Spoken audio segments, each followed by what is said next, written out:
We are joined by Sonita Gale, who is the director of the film that we just saw, Jagruti, Jagruti Patel, who is a member of the Exile by Experience No Recourse to Public Funds campaigning group at Praxis, Toufique Hossain, who is the director of public law at Duncan Lewis Solicitor, and Daniel Trilling, who is a journalist and author of Lights in the Distance, Exile, and Refuge at the Borders of Europe.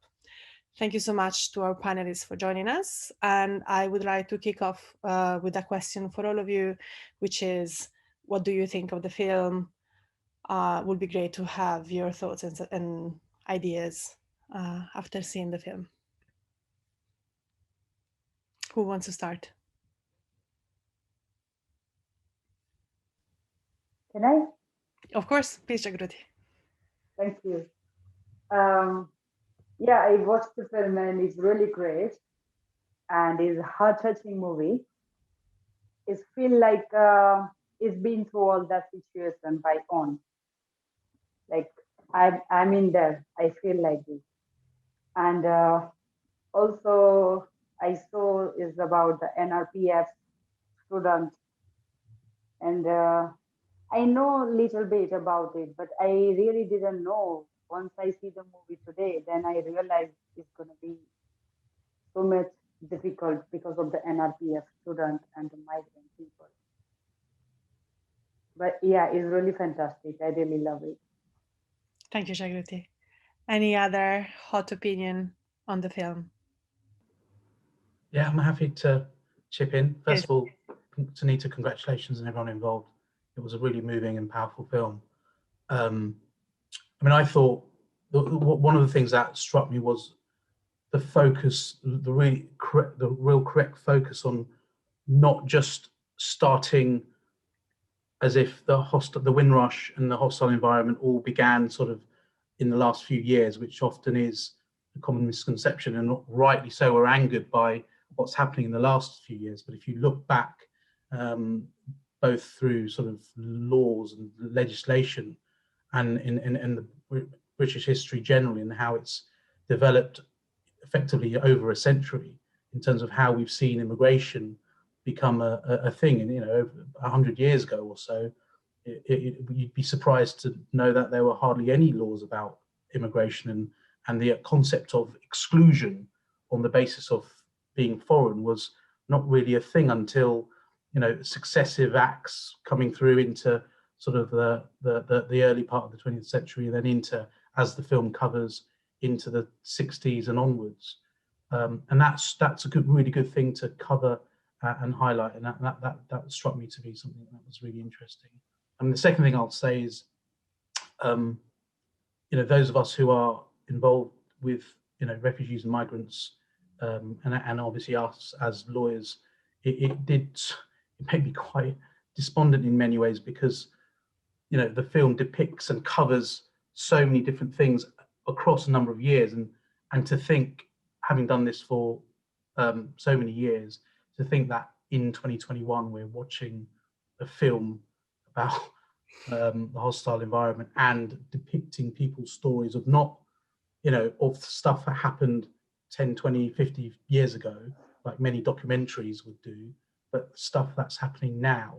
And to think, it's happening now is somewhat depressing. But finally, on a slightly more hopeful note, it did fill me with hope, because I actually think that, the collective resistance against this sort of tyranny is a number of things, right? And from our side, it's our clients and lawyers and charities and NGOs, but it reminds us how important things like film is in that resistance, and films like this, and things like the Panorama documentary that has exposed detention in the UK, that has culminated in an inquiry that's taking place now. Convincing people through film, I think, is part of the resistance. So hopeful and well done. Well, we totally agree with you. Thank you very much. Daniel, do you have any thoughts on the film? Yeah, I think actually I just wanted to pick up on that last point, really. I would say I was actually very pleasantly surprised by the film's framing, because I think my expectation was that it would be a closer kind of recounting of, you know, sort of how the hostile environment was built, and the sort of the bits of the story we already know. But I really appreciated, first of all, the way that it opened things out historically in such a kind of expansive and also challenging way, I think, but also how the narrative was really rooted in what's happened over the last year or so, which I think drew a lot of fresh connections to this story. I think weaving the kind of grassroots solidarity kitchen as a kind of central theme that was woven through the film really lifted it and gave a kind of much more substance to that theme of sort of resistance and doing things differently that Toufique was talking about. And also that suggestion that the pandemic itself could provide a kind of turning point, I think was a very useful contribution to a discussion that's been ongoing for quite some years now. Yeah. Cool. So I'm going to start asking specific questions.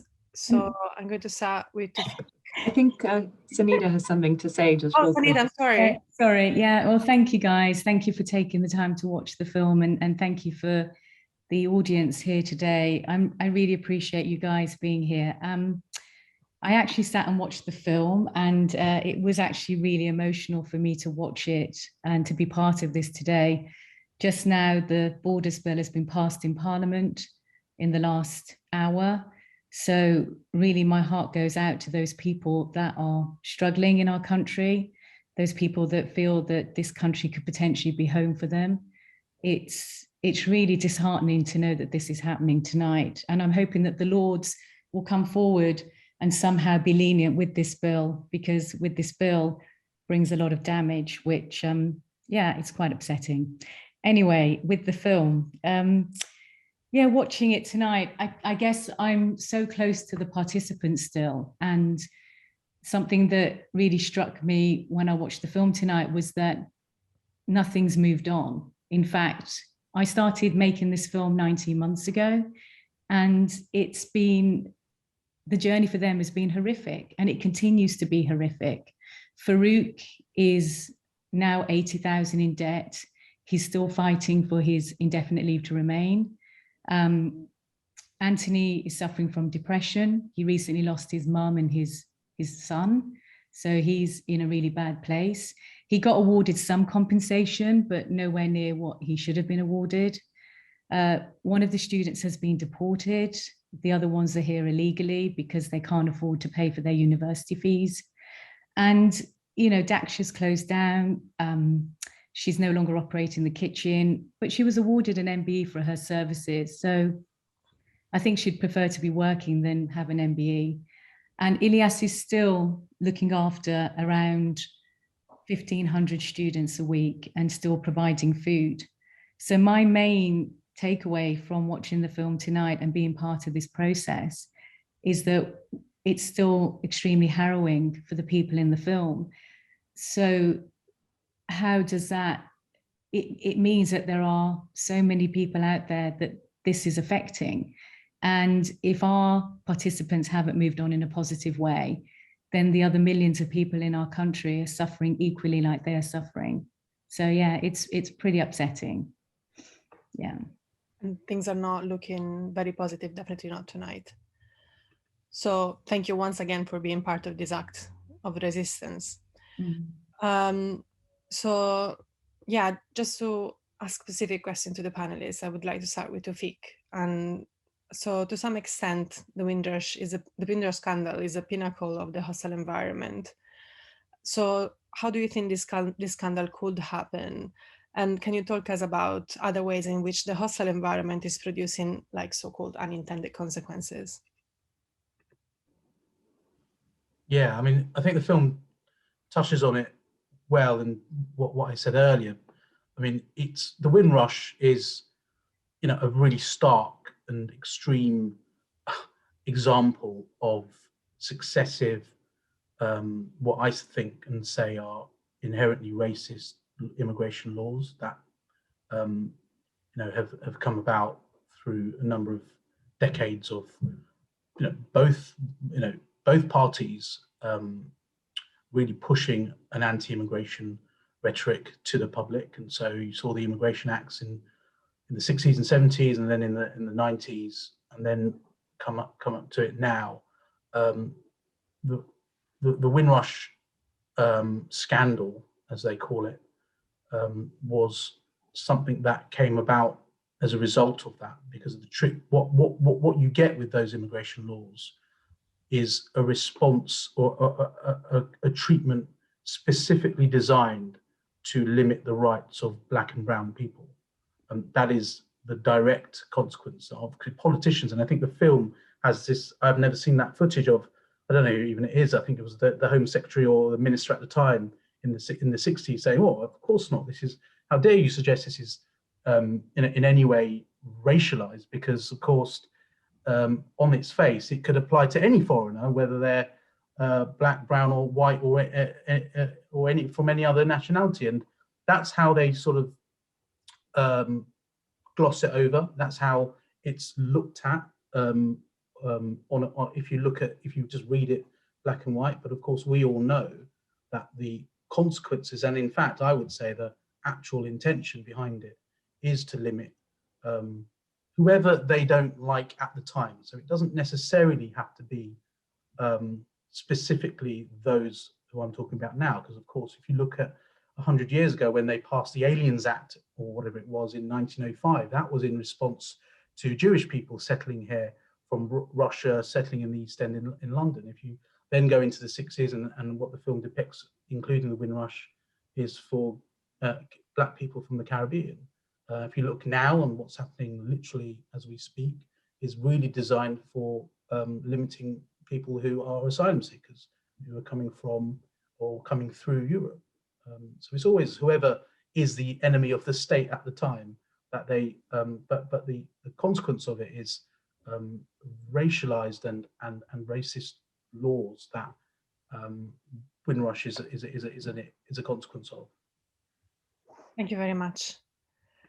Daniel, you've been focusing on the Home Office a lot for your work. So maybe can you give us a little bit of an insight on how it works, and how does the way that the Home Office works relate to what we see happening in this film and within the hostile environment more widely? Sure.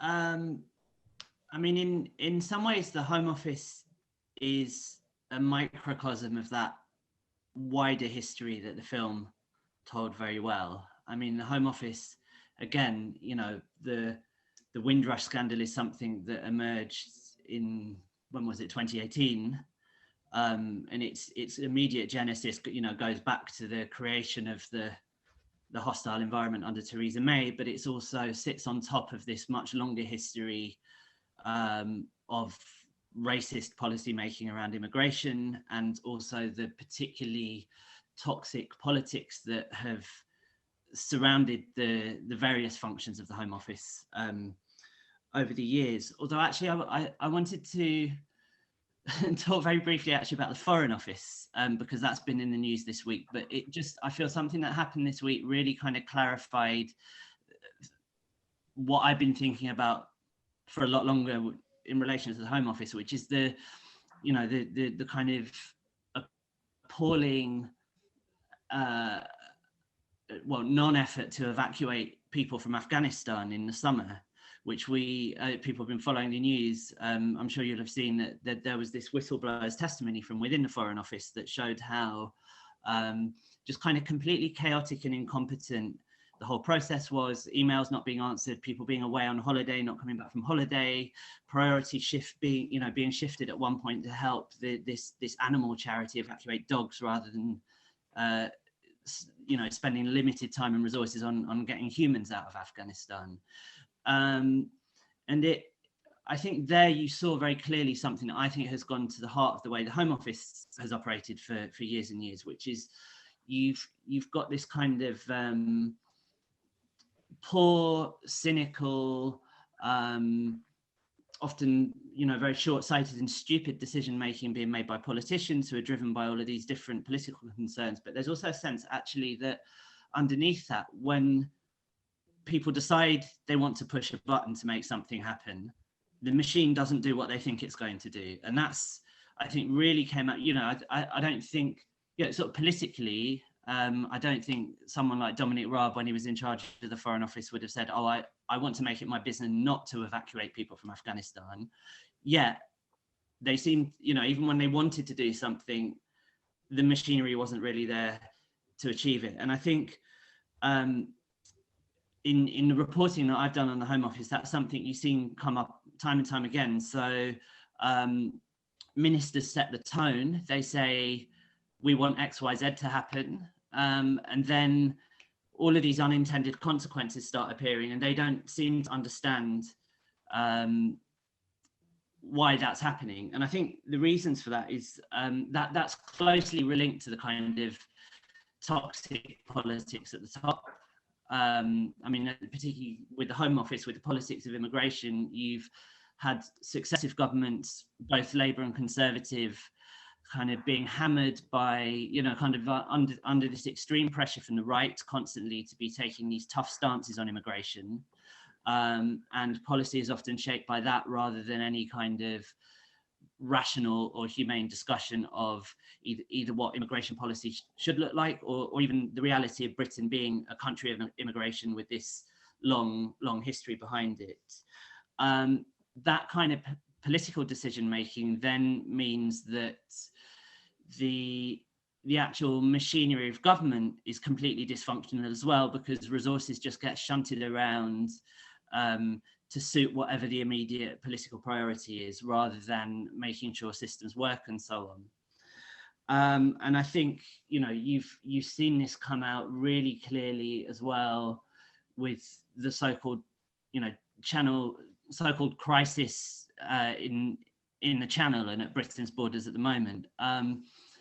You know, that's the focus there has politically been on the use of small boats by people who want to cross the Channel, but actually the real sense of crisis started to get whipped up by right-wing agitators like Nigel Farage last spring and summer, because the Home Office had started accommodating people in hotels.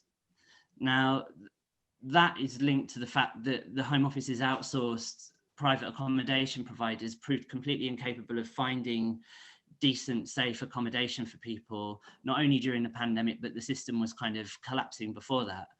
And I think that's a really good example where you had this kind of perfect storm of a dysfunctional administration, this pressure from the right that then whips this up into a kind of crisis, you know, an asylum crisis, an immigration crisis, and so on. And then a reaction from politicians that just seeks to appease the right and just kind of find ways to take even tougher postures and come up with nastier laws and so on. Thank you very much. I'm going to pass the word to my colleague Lily now, who is going to address the other two panelists. Hi, thank you so much for everyone so far speaking. My next question is for Jagru. So this film really focused on three kind of, you know, key, mostly focused on three main issues, which is kind of the highly skilled migrant scheme, the Windrush scandal, and also how people were affected by NRPF conditions specifically over lockdown. But I was wondering if you wanted to talk any more about any other ways in which people might be affected by the hostile environment, or to talk more about some of the kind of key issues that the film already explored.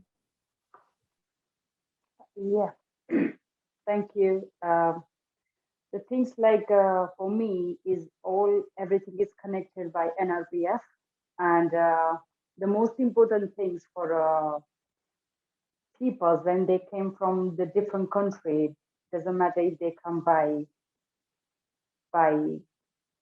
migrant or refugee or with visa, and it is the visa will be expired. But the problem, the first thing is housing.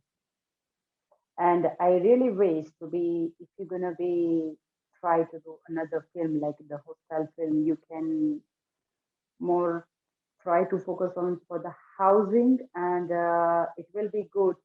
Treat this like this families, like which is gonna be the single parents, because of I also saw the families which is gonna be have a problem for the visa, which is the leave to remain, but there is a problem for the housing, like when the people come this country, but there is not any legal support available in this country to they will reach on it, and other things for the film when you try it is also can try to find out to how the people can try to find the legal support in this country, because it's really hard, and I think this is a good platform for hostile film to produce the film like to see where the people can go and find the legal support, and especially like when the people try very hardly to find a legal support, unfortunately it's going to be taking so long and time will be run, and for this I feel it's going to be lose the confidence, also lose mentally, emotionally, it's going to be break it, and most important for the housing, where who is the people has a single parent and have their more than one or two child, for them is really hard to survive in this country because of NRPF,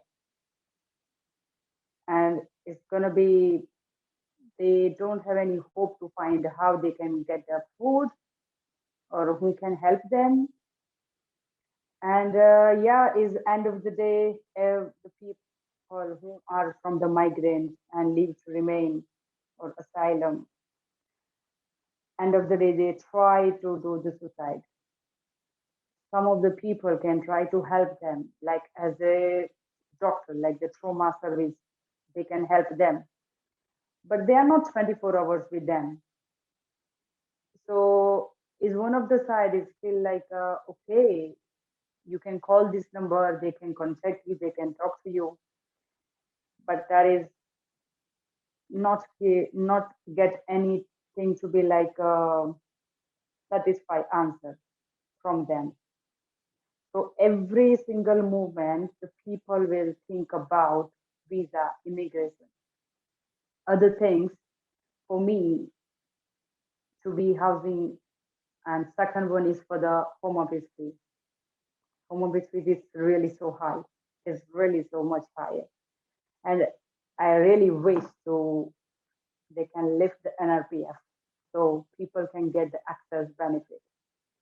So is I feel for the next one, if you can try for the housing when the people came this country, how they can survive, how they can find a legal support.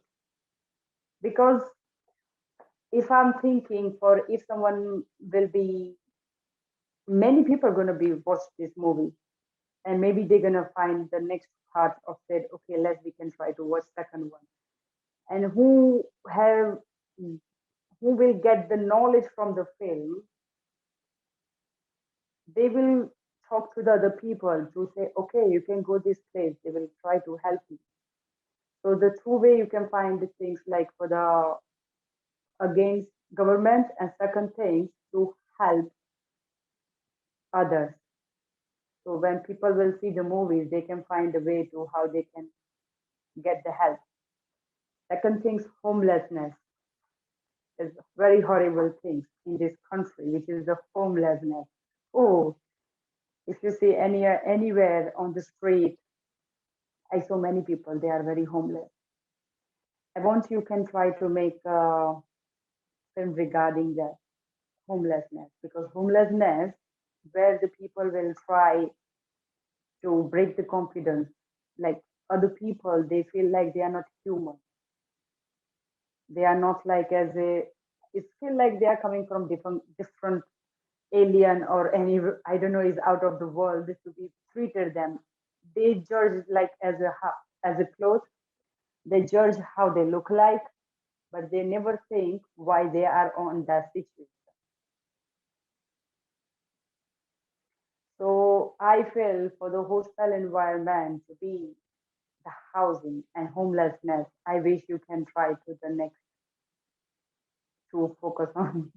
Is your choice, is my point of view. I said the homelessness is going to be more powerful, because if there is no homelessness in this country, there is have a like safety for the child, because if the homeless people are around, child is not going to be safe. It's not going to be dangerous because of the homeless. But when the adults lose the confidence, they lose also child. And the child, because of the parents, going to be homeless, then child going to be survivor by all being through the situation. So at the moment, it's feel like all the families going to be survivor, but we can talk, we can try to find a way, but child can't go anywhere else. So yeah, it's going to be most important for the child as the new generation to be focused on child also. So it's so many things, but I think we have limited time. Yeah, thank you. Thank you so much. Thank you. So yeah, that really takes me on to a question that I had for Sonita, which is, well, what made you choose to make a film about the hostile environment? What brought you to it? And were there any kind of more personal reasons that brought you to look into this? Yeah, thank you for that. Yeah, so my parents came here after the partition of India and Pakistan, and I was born around 25 years after they arrived. Unfortunately, my father died when I was 5 years old, so my mother became a single parent. And, you know, English wasn't her first language. She had 10 children. She struggled immensely. My dad had a corner shop, and she couldn't keep the corner shop going. She had to let it go. And so she worked in a factory, and that was her livelihood. She was a single parent. She worked in a factory. And those memories of my childhood really came to the forefront when the pandemic struck. I felt this overwhelming appreciation of my parents. I felt an overwhelming appreciation of their fight, of what they achieved and what they did for me, and just deeply reflected on their struggle. My mom was a refugee within India. She walked for 16 days, over 180 kilometers from what was old India to new India, from Lahore to the Punjab. She saw murder and massacre on a large scale. And the conversations we had during my childhood and adult life, you know, it was deeply upsetting to hear those stories. It's nearly a year since my mom passed away. She passed away during the post-production. And she's in the film. You know, I interviewed her as part of Hostile. Well, I interviewed her 5 years ago. Little did I know that I'll be using it in my debut film. I really didn't know that I was going to be using it. So the film was a deeply personal project for me, and it brought all of that to the forefront. And as I was filming, the very migrant communities that I grew up with, the Sikhs, the Hindus, the Muslims, the Black and the white working class communities in Wolverhampton were the very communities that I was filming. And that put me in a position of a great sense of responsibility and a great sense of closeness to the story. You know, Farouk, Anthony, Daksha, Paresh, the students, Elias, these are the communities that I knew so well. So there was a sense of urgency and importance and immediacy of telling the story. And what really struck me and alarmed me was that I didn't realize that this hostile environment was affecting so many people. I'd heard about it, but I didn't realize the ramifications. And that really, really affected me. and I needed to do more. So my filming journey was really reflective of my own childhood experiences, my childhood memories. And as a filmmaker who comes from parents that are migrants, I felt a deep connection and commitment to the story. And then as I was filming, it came to me that actually, had my parents come now, then you know, they wouldn't have made it. My mom and dad would never have made it. Okay, they would not have got the points that's necessary to be here. They would not have had the money to afford the applications to remain here. They would not have got here in the first place. So then you start thinking about, well, what about the 10 children they had that have contributed to this economy? And they've married, they've had children. My parents had 17 grandchildren. So, and then I've got my kids, and I'm married to a Caucasian, an Englishman. And it's that sort of beautiful, the beautifulness of our country is about inclusivity. It is about welcoming people. And then we have this hostile environment and this political system that is tearing that identity apart. And so I felt like, okay, I need to do something about this. You know, I need to be the voice. I need to be the person that gets behind the camera, that really reveals this story, and do it for Farouk, do it for Anthony, do it for the students, do it for Ilyas, do it for Dakshan Parish. You know, this film is really for them and for the millions of people that are suffering from the hostile environment. So yeah, it was a deeply personal film for me. And it's been a very upsetting journey. And I think one that's changed me forever personally, and one that's made me want to fight, made me want to stand up, made me want to do something positive to enact positive change. You know, and with this film, I'm hoping that different organizations can use this as a tool to bring about that change. So yeah. Amazing. I mean, yeah, that's like the best reason, I think, to bring about positive change. And I guess on that note, you know, we don't want to keep you all night. So maybe just very quickly, one for everyone, anyone, is feel free to answer either or both of these questions. Like, what are some of the things you would change about the Home Office and immigration policy, or how can we actually work on changing these things? Open to the floor.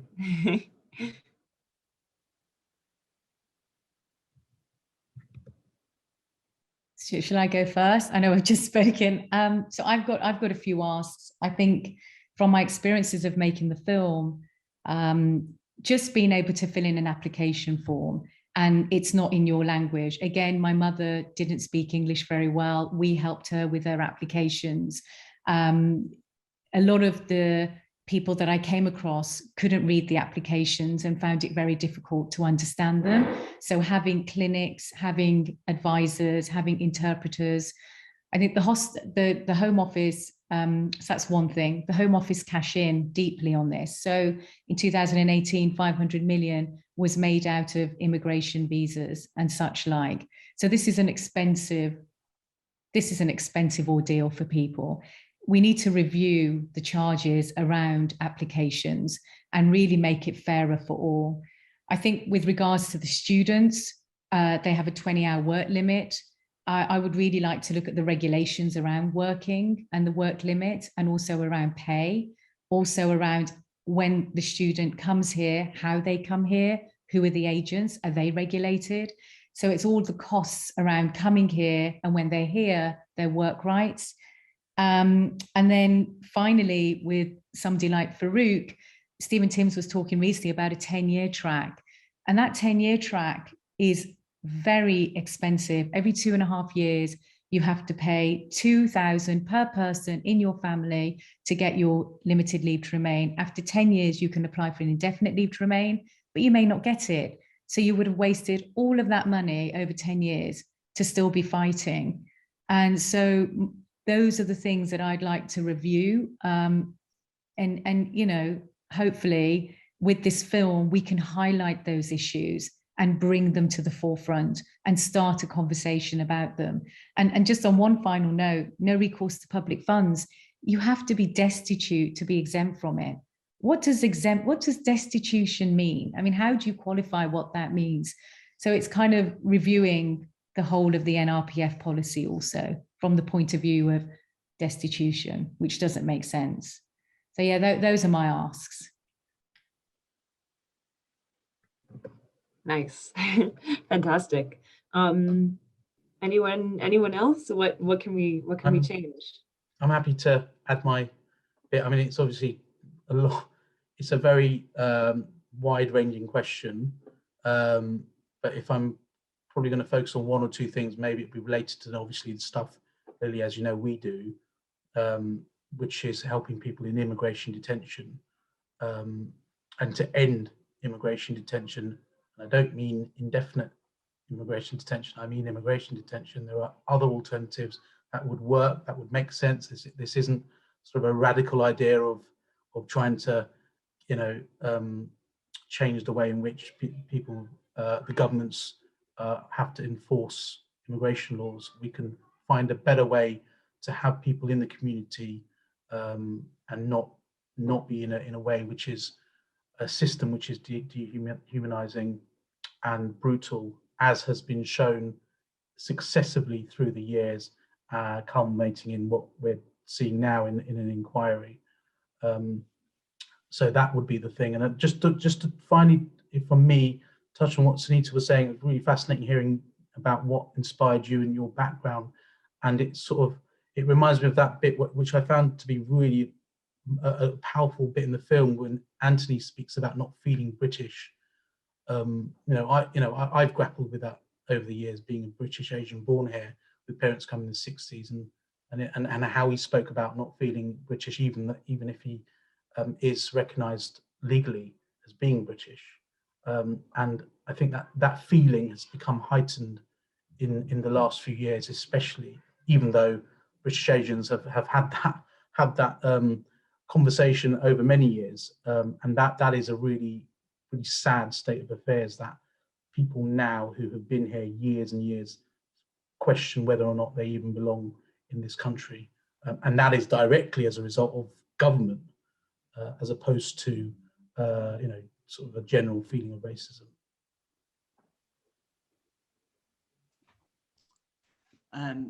Yeah, my final thoughts were just that obviously the way that Westminster politics is heading at the moment is likely to make many of the things that we've seen explored in the film much worse, because the direction at the moment is towards harsher immigration policies in various different ways.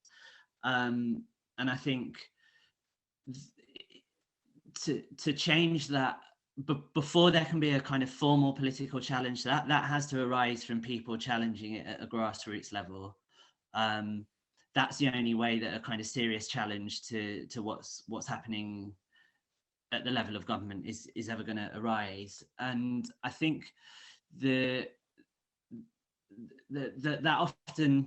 often when we talk about that, I find it often those conversations kind of it becomes very kind of polarized. So it means you either have to kind of take on the whole system or do nothing. But actually, I think it's not either or. And I think I think Sonita's film overall kind of shows us that it isn't, because it shows all the different ways in which people resist the conditions that they're placed under in themselves and their families and their communities, but also how other people can come together and show meaningful solidarity in a way that is also a criticism of the system. And the bit I wanted to highlight from that, I think it only gets a very short bit of attention in the film, but towards the end there's some footage from the action in Glasgow, where people in the local community in that bit of Glasgow came out and resisted an immigration raid and prevented immigration enforcement officers from detaining two people that the Home Office wanted to deport. But I think what's really important to note is that the reason why Glasgow was able to show that kind of response is because it's got this very very kind of lively and healthy and kind of deep-rooted network of organizations that show practical solidarity to people faced with these challenges. But I've also found ways to link that up and communicate with one another and talk about why they do what they do. So if they're handing out food, or they're trying to close refugees in hotels, or they're giving out legal advice, they're not just stuck in kind of that little part of the bigger picture. And there's a sense in Glasgow that, you know, we do these things because we reject the way the system is treating our neighbours, ourselves, people in our communities, and so on. So I think that it's what's really important is finding ways to link up those two bits of it, the critique of the system and the kind of practical solidarity and resistance that's going on in all sorts of different ways across the whole country. Amazing. Yeah. Any other final thoughts, or should we wrap it up there? Jagru, yeah, please. Thank you. I think for my final thoughts, think about like to change immigration system. I wish it's going to be time. Time is more important, especially like when you, yes, there is like so many way to people can help for the application form and apply the visa. But the problem for the time is the master for everything. Because all the things is happen on time, but when time is running, it's going to be lose the confidence. And I will try to hope to change about the time on immigration system to be make sure to not taking so long for any application and other things for single woman with a child who are survivor with immigration status, to try to focus on them to be okay, everything. One day it's going to be fine. Don't need to worry about it. So like as a kind and human being, to be make them to be stay in this world, to be as a family, to help them to be, they are not by self, or they are not going to be treated them to be.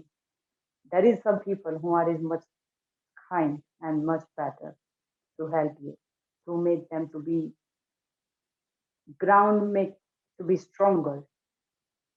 So yeah, I'm just thinking like the time is really master to help for the people, because people will help on the first and the last, but all the being through the journey is really difficult for them. And on that point, like I saw many single moms, they are frightening and they have problem for this all being through. So yeah, I wish to be like change the time. Thank you. Thank you so much. So I think we've got a pretty enormous wish list there for changing the Home Office, but all kind of rooted in showing that hopefully we can, I mean, you know, in spite of the Borders Bill and in spite of the other kind of negative laws and policies that are rolling out at the minute, hopefully, at least as individuals, we can all work towards making something more humane where we treat people fairly. Maybe that will be reflected in politics at some point. We can only keep fighting.